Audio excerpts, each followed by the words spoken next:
అందరికీ నమస్కారం. శ్రీ శ్రీ శ్రీ ఆచార్య ప్రబోధానంద యోగీశ్వరుల వారికి, జగద్గురువైనటువంటి శ్రీకృష్ణ పరమాత్మకు నమస్కరించుకుంటూ, త్రైత సిద్ధాంత భగవద్గీతలోని పురుషోత్తమ ప్రాప్తి యోగము అనే అధ్యాయంలో 3వ శ్లోకం గురించి తెలుసుకుందాము.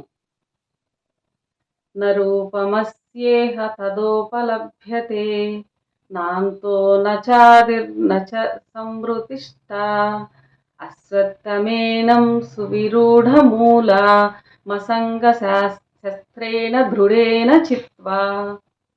ఈ శ్లోకము ప్రకృతి పురుషుడు గురించి తెలియచేశారు. భావము: అశ్వత్థ వృక్షము యొక్క రూపము కాని, దాని మొదలు కాని, చివరు కాని, ఉన్న స్థితియు గాని తెలియబడము లేదు. దృఢమైన మూలము గల ఈ వృక్షమును అసంగ శాస్త్రముచే నరుకవలెను. వివరము: ఎంతో జ్ఞాన దృష్టి ఉంటే కాని అశ్వత్థ వృక్షము యొక్క నిజ రూపము అర్థము కాదు. ఎంతో జ్ఞానం ఉంటే కాని ఈ అశ్వత్థ వృక్షము అనే దాని వివరము అర్థము కాదు. అందువలన శరీరమందు అమరి ఉన్న దీని రూపము జ్ఞాన దృష్టి లేని ఎవరికి అర్థము కాదు. జ్ఞాన దృష్టి ఉంటేనే ఈ అశ్వత్థ వృక్షము అనే దాని వివరము అర్థమవుతుంది. కొంత జ్ఞానం ఉన్నవారు కూడా దీనిని పోల్చుకోలేరు. ఒక జీవుడు శరీరము ధరించడము ఎప్పుడు మొదలు పెట్టాడో తెలియదు. జీవుడు పుట్టినప్పుడు శరీర వృక్షము కూడా పుట్టి ఉన్నది. కావున జీవుడు అనాది అయినట్లు శరీర వృక్షము కూడా అనాది అయినదేనని చెప్పవచ్చును.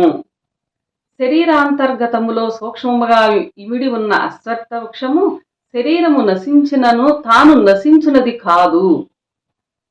కాల కర్మ గుణచక్రములతో పాటు అమిరి ఉన్న ఈ వృక్షము మరణములో శరీరమును విడిచి మరో క్రొత్త శరీరమును ఆశ్రయించుచున్నది. ఈ వృక్షము యొక్క గుణచక్రమును వేర్లలో జీవుడు బంధించబడి ఉన్నాడు. ఒక శరీరమును జీవుడు వదిలినాడంటే వృక్షముతో సహా కదిలిపోయిందని అర్థం చేసుకోవాలి. ఈ విధముగా అనాది నుండి శరీరములు మారుచూ కర్మ అను వేర్లు దృఢముగా వ్యాపించి ఉండటం వలన ఇది దృఢ మూలమైనదని శ్లోకములో చెప్పబడి ఉన్నది. అది తెలియని అనాది అయిన ఈ వృక్షము యొక్క అంత్యము కూడా ఎవరికీ తెలియదు. పుట్టుక అంత్యము తెలియబడని ఇది ప్రస్తుతము శరీరములో ఎట్లున్నది కూడా తెలియకున్నది. ఇట్టి వృక్షము యొక్క ఆదిని, ప్రస్తుత స్థితిని తెలుసుకొని దానిని అంత్యము కూడా చేయవచ్చును.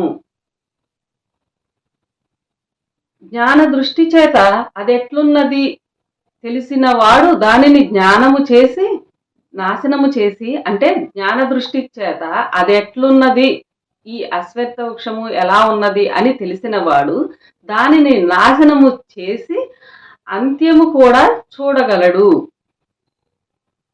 దానిని తెలుసుకున్నవాడు సర్వవేదములు తెలిసిన వాడని మొదటి శ్లోకములో చెప్పినట్లు తెలిసిన వాడై దానికి నీరు, ఆహారమైన విషయములను, గుణములను లేకుండా చేసిన ఎడల దానంతటది ఎండిపోయి నశించిపోవును.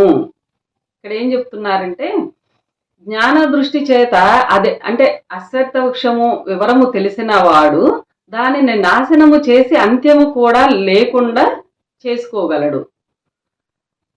ఎట్లా అంటే దానికి నీరు, ఆహారమైన విషయమును, అశ్వత్థ వృక్షానికి ఆహారము నీరు, విషయములను, గుణములను లేకుండా చేసిన ఎడల దానంతటది ఎండిపోయి నశించిపోవును.